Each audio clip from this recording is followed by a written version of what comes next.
우리는 지금 과거와 비교할 수 없을 만큼 편리하고 풍요로운 시대를 살아가고 있습니다. 원하는 것을 쉽게 구하기도 하고 또 누릴 수 있는 그런 세상을 살아가죠. 그런데 여전히 신앙 때문에 손해보고 때로는 믿음을 지키기 위해 어려움을 감수하는 분들이 아직도 많이 있습니다. 어떤 성도님은 이 작은 가게를 운영하시는데 주일마다 장사를 쉬는 것이 늘 부담이었습니다.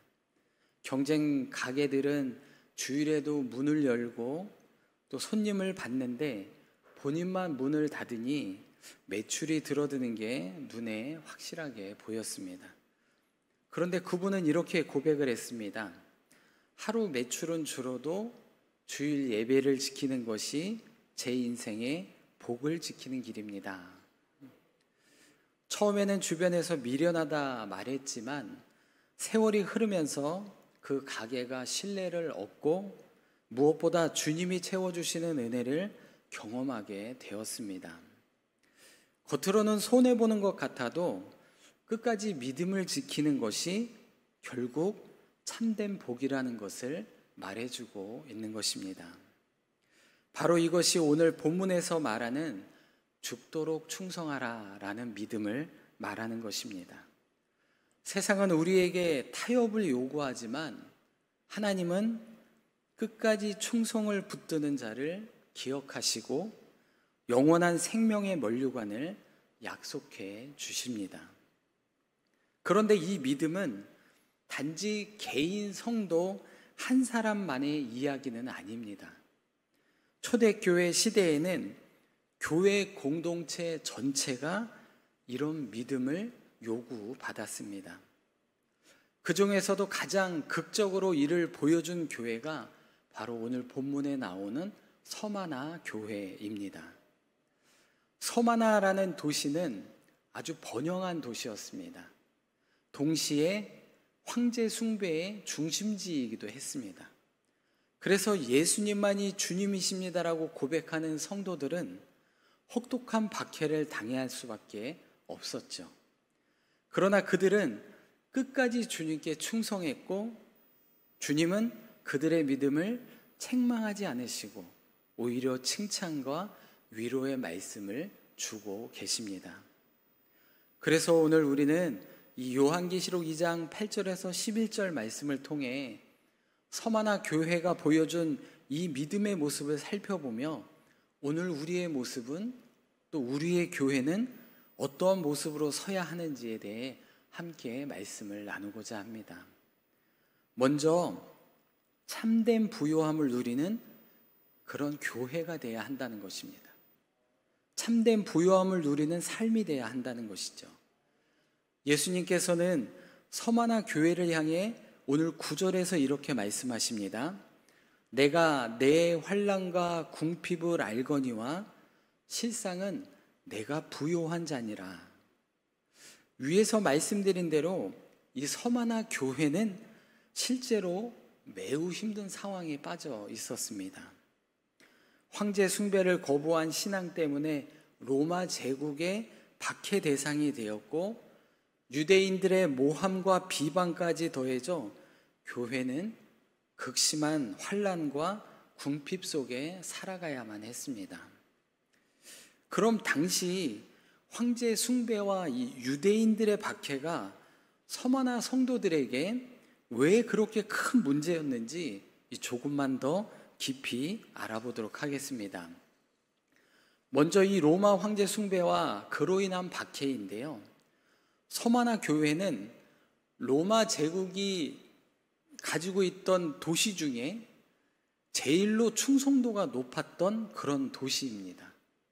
그러니까 황제를 신으로 섬기며 절하고 분향하는 것이 그저 신적인 욕구가 아니라 애국심과 같은 것으로 여겨지고 있었습니다. 그래서 황제에 숭배하는 이들에게 있어서 단순한 종교 행사가 아니라 나는 로마 제국에 충성된 백성입니다라고 정치적인 선언을 하고 있는 그런 모습인 것이죠. 그런데 그리스도인들은 주님만이 오직 예수 그리스도뿐, 예수님만이 자기의 주인이라고 고백하고 있으니 황제에게 절을 하라고 해도 하지 않은 것입니다. 그러자 로마 사람들은 그들을 국가에 충성하지 않는 반역자로 생각을 한 것입니다. 그래서 이로 인해 서머나 교인들은 단순히 신앙적 비난만 받는 것이 아니라 실제적 경제적 불이익까지 당하기 시작했습니다. 당시 장사나 생업을 하기 위해서는 반드시 시장 조합에 가입을 해야 했습니다. 이 조합에 가입하지 않으면 경제적인 활동, 시장에서의 장사 이런 것은 전혀 할 수가 없었습니다. 그런데 이 조합 모임에는 황제 숭배 의식을 포함하고 있었기 때문에 예수님만이 주님이시라고 고백하는 성도들은 이 모임에 들어가지 못했던 것입니다. 그래서 결과적으로 그들은 경제 활동에서 철저하게 배제되어 있었던 것이죠. 그래서 생계를 유지하기도 굉장히 힘든 상태입니다. 그래서 이들의 상태가 얼마나 힘들었는지 9절 말씀에 이들을 궁핍하다라고 이렇게 말을 하고 있습니다. 이 단어는 푸토케이아라는 말인데 단순한 가난을 말하는 것이 아니라 그 상태가 어떠냐 하면 거지와 같은 절대적 빈곤을 말하는 것입니다. 집을 얻을 수도 없고 먹고 살 것도 없고 무엇을 해먹을 수도 없는 정말 거지와 같은 삶에 빠져 있다라는 것을 말하고 있는 것이죠. 즉 서머나 성도들은 실제로 삶의 터전이 무너지는 극심한 고난을 당하고 있었습니다. 그런데 이보다 더 큰 어려움은 바로 유대인들의 고발과 비난이었습니다. 서마나이는 많은 유대 공동체가 있었는데 그들은 로마로부터 황제 숭배 의무에서 면제받는 특권을 가지고 있었습니다. 그래서 유대인들은 황제 숭배를 하지 않아도 되었죠. 하지만 기독교가 유대교에서 비롯된 것처럼 보이자 로마에서는 그리스도인들에게도 같은 예외를 주려고 했습니다.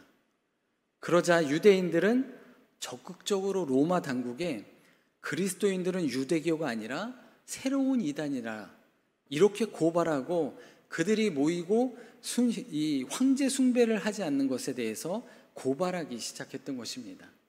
그래서 서마나 교회는 밖으로는 로마에게 박해를 받고 사실 안으로는 유대인의 비방을 받는 이런 고난을 감당해야 했던 것이죠.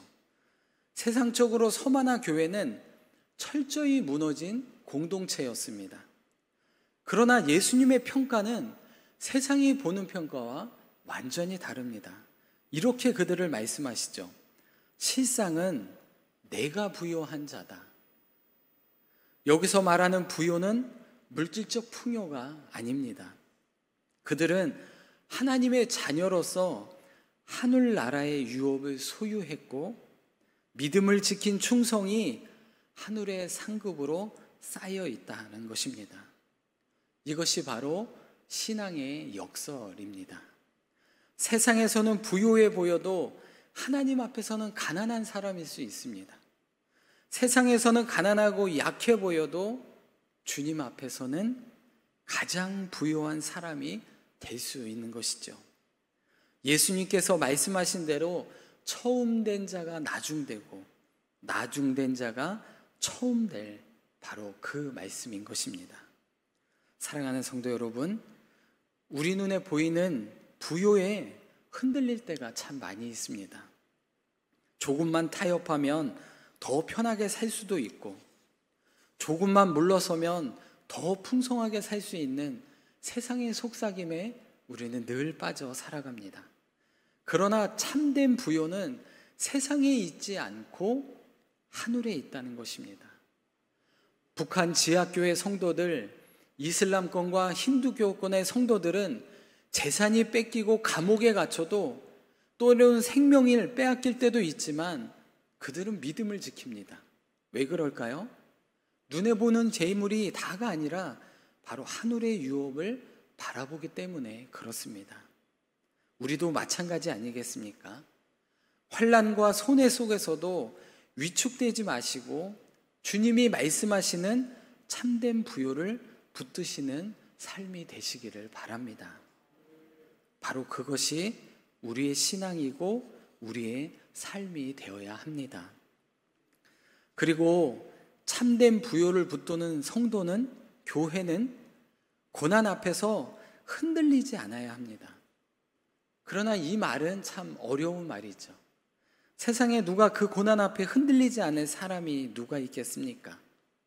그래서 그런지 예수님은 서머나 교회에 두 가지의 당부의 말씀을 하고 계십니다. 첫 번째, 고난을 두려워하지 말라는 것입니다. 예수님은 서머나 교회에게 10절에 앞으로 닥칠 고난을 미리 말씀해 주고 계십니다. 마귀가 장차 너희 가운데 몇 사람을 옥에 던져 시험을 받게 하리니 너희가 열흘 동안 환난을 받으리라. 고난을 받는다는 것이죠. 그런데 여기서 열흘이라는 이 표현이 문자 그대로 짧은 기간일 수도 있습니다.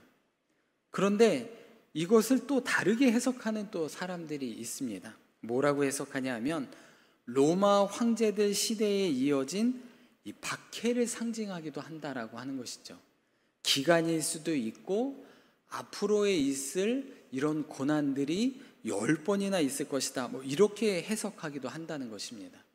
하지만 중요한 것은 무엇을 말하는 것이냐 하면 고난은 반드시 온다는 것입니다. 이것은 피할 수도 없는 일이고 이것은 확정되어서 너희에게 고난이 온다라고 말씀하고 있는 것이죠. 사실 이 말씀을 듣고 있는 서머나 교인들의 마음은 어떠할까요? 그들에게 예수님은 그러나 두려워하지 말라는 것입니다. 왜냐하면 우리가 마주하게 될 이 환난과 핍박의 근본 원인은 단순히 로마 제국이나 사람들 자체가 아니라 바로 사탄이기 때문에 그렇다는 것입니다. 사탄은 여러 방식으로 우리를 공격합니다. 어떤 때는 우는 사자처럼 성도들을 협박하기도 하고 어떤 때는 광명한 천사처럼 속여서 믿음을 잃게 만들기도 합니다. 그러나 사탄의 목적은 단 하나입니다. 그것이 뭡니까? 바로 성도들로 하여금 예수 그리스도를 부인하게 만드는 것이죠. 그렇지만 하나님은 그러한 어려운 상황 가운데서도 결코 우리를 내버려 두지 않습니다. 고린도전서 10장 13절 말씀처럼 사람이 감당할 시험 밖에는 너희가 당한 것이 없다라고 이렇게 말씀하고 계시죠. 하나님은 우리가 감당하지 못할 시험을 허락하지 않으신다는 것입니다. 반드시 피할 길을 주십니다. 반드시 이겨낼 힘을 주십니다. 반드시 도와줄 그런 방법을 가지고 계십니다. 그러므로 우리가 고난이 찾아왔을 때 우리는 왜 이렇게 나에게 이런 고난이 있을까? 왜 내 삶이 이렇게 힘들까라고 절망하기보다 주님이 나를 믿으시고 감당할 힘을 주시는구나. 한번 해보자. 이렇게 받아들이셔야만 합니다. 고난은 성도를 멸망시키기 위한 것이 아닙니다. 믿음을 연단해서 더 강하게 세우기 위한 하나님의 뜻인 것이죠. 그래서 두려워하는 것이 아니라 주님이 말씀하신 대로 주님은 나를 믿으시고 감당한 힘을 주셨구나 고백하며 그 고난을 감당하는 저 여러분 되시기를 바랍니다. 두 번째는 죽도록 충성하라는 것입니다. 예수님이 이렇게 이어서 말씀하셨죠. 내가 죽도록 충성하라. 여기서 충성하라는 것은 열심을 내라 라는 뜻도 있지만 그보다 더 귀한 뜻이 있습니다. 그것이 무엇이냐면 끝까지 신실하라는 것입니다. 목숨이 걸린 자리에서도 흔들리지 말라라는 뜻입니다. 어쩌면 우리는 이런 질문 앞에 이렇게 말할 수도 있을 것입니다. 주님, 우리의 고난을 미리 다 아시는데 그러면 차라리 막아주시고 돌아갈 길을 주셔야지 왜 충성하라고만 이렇게 말씀하고 계십니까? 그러나 주님의 뜻은 명확합니다. 고난을 피하게 하는 것이 아니라 고난을 믿음으로 이기게 한다는 것입니다. 고난은 우리의 믿음을 진짜 어떤 상태인지를 드러나게 하는 것입니다. 평안할 때는 모두가 신실해 보일 수 있지만 고난이 닥칠 때 어떤 사람은 믿음을 버리고 떠나고 또 어떤 사람은 오히려 더 굳센 믿음으로 주님을 붙드는 것을 볼 수가 있지 않습니까? 서마나 교회는 바로 그 후자의 길을 걸었던 것입니다. 죽음이 눈앞에 있어도 예수님을 부인하지 않고 끝까지 충성했습니다. 삶이 힘들고 어려웠지만 예수님을 부인하지 않고 끝까지 충성했습니다. 조금만 손잡으면 되고 조금만 타협하면 되는데도 그들은 타협하지 않고 끝까지 충성했습니다. 그것이 주님이 기뻐하시는 믿음이었기 때문에 그렇습니다. 오늘날 우리에게도 마찬가지입니다. 우리를 무너뜨리려는 영적 싸움은 여전히 계속되고 있는 것이죠. 마귀는 두려움과 유혹으로 우리를 흔들고 신앙을 포기하게 만들 때가 많습니다. 그러나 우리가 끝까지 주님을 의지하며 신실하게 나갈 때 주님은 반드시 놀라운 약속을 우리의 삶에 이루어 주실 것입니다. 그렇다면 끝까지 충성한다는 것이 우리의 삶에 대체 무엇이겠습니까? 단지 거대한 헌신이나 눈에 띄는 일을 의미하는 것은 아닙니다. 아주 작은 데서도 충성이 이루어지죠. 우리의 일상 속의 작은 행동 하나하나가 충성의 표현이 될 수 있다는 것입니다. 몸이 연약해도 주일 예배를 지키는 것, 생활이 넉넉하지 않아도 11조와 감사의 예물을 드리는 것, 자녀와 손주에게 믿음을 전해주는 것, 힘든 상황 속에서도 기도를 쉬지 않는 것, 교회와 성도를 위해 작은 봉사라도 기쁨으로 감당하는 것, 이 모든 것이 바로 끝까지 충성하는 삶인 줄로 믿습니다. 주님은 우리에게 이런 작은 충성을 원하십니다. 그리고 그 충성을 기억하시고 마침내 생명의 면류관으로 우리를 영광스럽게 세워주실 것입니다. 오늘 말씀에도 이렇게 끝까지 충성하는 자들에게 주시겠다 하시는 두 가지의 약속이 있습니다. 그것이 무엇입니까? 첫째는 생명의 관, 둘째는 둘째 사망에서의 자유입니다. 예수님은 자신을 8절에서 죽었다가 다시 살아나니라고 이렇게 소개하고 있습니다. 이는 단순히 자신을 나타내는 수식어가 아닙니다. 이것은 부활하신 주님께서 죽음을 이기셨다라고 선포하는 선포의 말씀인 것입니다. 그래서 주님은 끝까지 믿음을 지킨 성도들에게 바로 이 생명의 면류관을 주시겠다라고 약속하고 있는 것이죠. 이 관은 단순한 장식품이 아닙니다. 세상의 부나 권력으로 얻는 영광은 잠깐일 수 있지만 주님이 주시는 생명의 면류관은 죽음조차도 빼앗을 수 없는 영원한 승리와 생명의 관, 생명을 의미하는 것입니다. 생각해 보십시오. 아무리 재물이 많다 해도, 아무리 권세가 크다 해도 죽음 앞에서는 아무런 힘을 발휘할 수 없는 것이죠. 그러나 예수님 안에서 끝까지 믿음을 지킨 성도는 영원히 빛나는 생명의 관을 받을 수 있는 것입니다.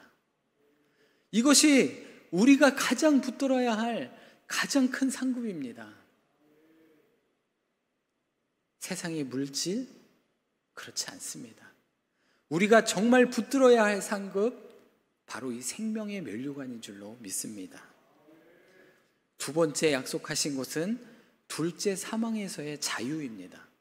예수님이 오늘 또 이렇게 말씀하시죠. 11절에 이기는 자는 둘째 사망의 해를 받지 아니한다. 둘째 사망은 요한계시록 20장에서 말하는 불못입니다. 곧 영원한 심판을 가리키는 말입니다.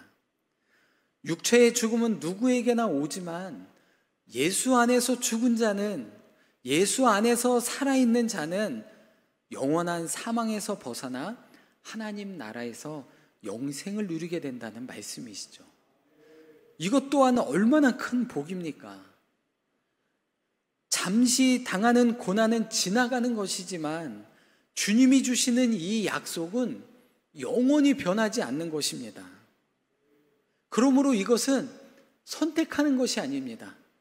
이것은 꼭 붙잡아야 하는 우리의 일이고 복이 되는 것입니다. 이 복을 꼭 붙잡으시길 바랍니다. 끝까지 충성하시기 바랍니다. 이 복이 여러분에게, 저에게 주어질 줄로 믿습니다. 사실 우리의 삶에 이 약속을 실제로 보여준 사람이 있습니다. 그가 누구냐 하면 바로 이 서머나 교회의 감독이었던 폴리캅 주교입니다. 로마 당국은 황제가 주님이다라고 고백을 강조했지만 이 폴리캅 주교는 그 말에 굴복하지 않았습니다. 그래서 그가 남긴 고백의 문들을 보면 이런 문구가 있습니다. 86해 동안 나는 주님을 섬겼습니다. 주님은 한 번도 나를 잘못 대해 주신 적이 없으셨습니다. 그런데 내가 어찌 그분을 부인할 수 있겠습니까? 결국 그 폴리캅은 황제 앞에 숭배하지 않고 화형을 당하게 되었습니다. 불에 태워져 죽었다는 것입니다. 세상의 불보다 더 크신 하나님의 심판과 생명의 관을 바라보고 그는 믿음을 지켰던 것입니다. 우리 앞에도 선택의 순간이 있습니다. 잠시의 풍요를 위해 신앙을 타협할 것인가, 아니면 영원한 생명과 둘째 사망에서 자유를 붙들을 것인가. 예수님이 약속하신 생명의 관은 세상의 어떠한 보석보다 비교할 수 없는 참된 승리며 둘째 사망에서는 자유를 얻는 영원한 안정과 평안을 얻게 되는 것입니다. 그것을 붙잡는 저와 성도님들 되시기 바랍니다. 말씀을 정리하겠습니다. 서머나 교회는 환난과 궁핍 속에 있었습니다. 그럼에도 예수님은 그들에게 말씀하셨습니다. 실상은 너희가 부요한 자다. 겉으로는 가난하고 무력해 보이지만 주님 안에서는 누구보다 부요한 사람들이었습니다. 왜냐하면 그들은 이 땅의 부요가 아니라 바로 하늘의 부요를 바라보며 살았기 때문인 것이죠. 예수님은 또한 말씀해 주셨습니다. 고난을 두려워하지 말라, 죽도록 충성하라. 그리고 그 믿음을 끝까지 지킨 자들에게는 죽음도 빼앗지 못하는 생명의 면류관과 둘째 사망에서의 자유를 약속해 주셨습니다. 오늘 우리도 마찬가지입니다. 세상은 여전히 우리를 흔들고 마귀는 두려움과 유혹으로 신앙을 시험합니다. 그러나 우리가 끝까지 신실하게 주님을 따를 때 예수님께서 약속하신 영원한 생명과 참된 승리가 바로 우리에게 임하게 될 줄로 믿습니다. 오늘도 우리에게 주신 영적 부요함을 기억하며 살아가시기를 바랍니다. 눈앞의 환난과 두려움에 흔들리지 마십시오. 세상의 유혹에 믿음을 버리지 마십시오. 주님은 반드시 우리를 기억하시고 끝까지 충성하는 자에게 영원한 면류관을 주십니다. 그러므로 성도님들 모두가 서머나 교회의 성도님들처럼, 아니 우리 든든한 교회가 서머나 교회처럼 끝까지 믿음을 지키며 부요하고 충성하는 성도, 그리고 생명의 면류관을 받는 성도가 되는 축복을 누리시기를 축원합니다. 그런 교회가 되기를 주님의 이름으로 축복합니다. 기도하겠습니다. 사랑의 하나님 아버지, 서머나 교회의 믿음을 통해 끝까지 충성하는 은혜를 배우게 하심에 감사를 드립니다. 세상의 흔들림과 마귀의 미혹 속에서도 두려움 없이 믿음을 지키게 하시고 성도들이 참된 부요함을 누리며 충성하는 공동체가 되게 하여 주옵소서. 부활하신 주님만 바라보며 생명의 면류관을 소망하게 하여 주시고 모든 삶과 사역에서 주님의 영광을 드러내는 복된 삶이 되게 하여 주옵소서. 감사드리며 예수 그리스도의 이름으로 기도드리옵나이다. 아멘.